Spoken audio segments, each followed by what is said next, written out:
Peace, what's up? So, subject of this video is going to be why, as much as you may feel you want someone to come around, you may want them to do the right thing, you may want them to change,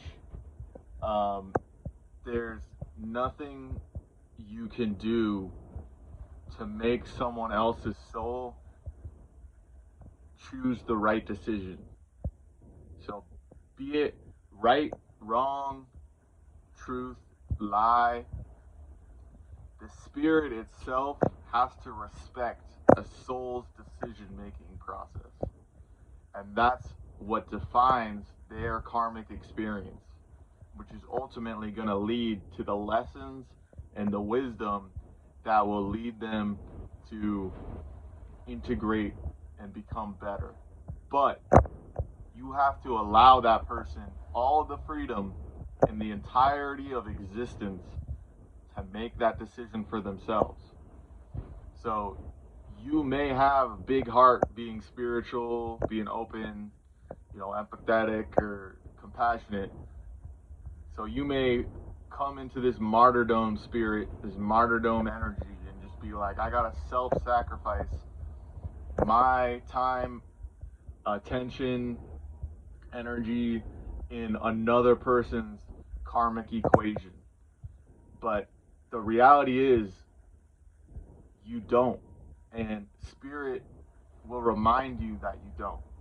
But here's the problem is we've been taught a lot of these casual narratives like, oh, like pray for someone, oh, pray they come around and all this stuff.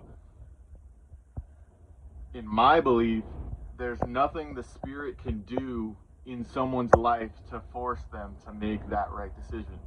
So it will create circumstances and situations and karmic pressure to put them in the decision-making process, but it's still up to them to decide whether to, rise up to the occasion, make amends, bring things around, be it a friend you fell out with, be it an old ex, be it a family member.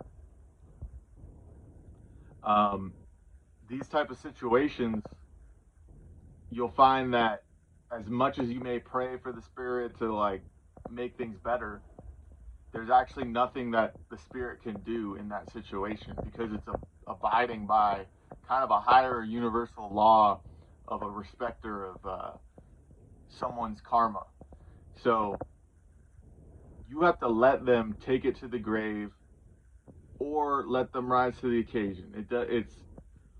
You have to allow that to happen without your input.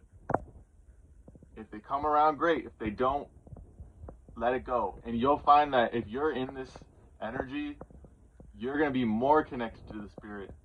You're probably going to go through a letting go of a lot of karmic weight yourself, because if you're really kind of like a higher knowledgeable being here, you have less karma than most people.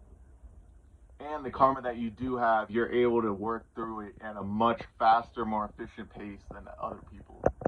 But a lot of times the drawback is the larger the heart, the larger the extension of the heart's electromagnetic field, the more you're going to receive and pick up on other people's energies that have karmic signatures attached to them. So the more time, seconds, minutes, hours, days, weeks, months, years you spend pondering over this person's karma and just wishing they would come around and do the right thing, you're actually increasing your karma vicariously. And you have to be careful of this because it's a crab in the bucket type scenario. It will pull you down every time once you overcompensate. Once you start giving more than 45, 50% of your energy into this experience with this person, you'll find that now you're taking on their karma. Their experiences bleed into your experiences. And you need to come to the place of detachment, mentally, emotionally, spiritually, even physically, to let another soul go through their own karma. And it's not your responsibility to bear that weight. It's not your responsibility to push the rock up the hill for them. So that's why I gotta say is save your prayers for something that bears fruit, because there are a lot of people in this realm that you may kind of naively assume don't have that much karma, but they have probably 100 times the karma you do, and you don't know what that experience is like. You don't know what it's like to live in those heavy shoes.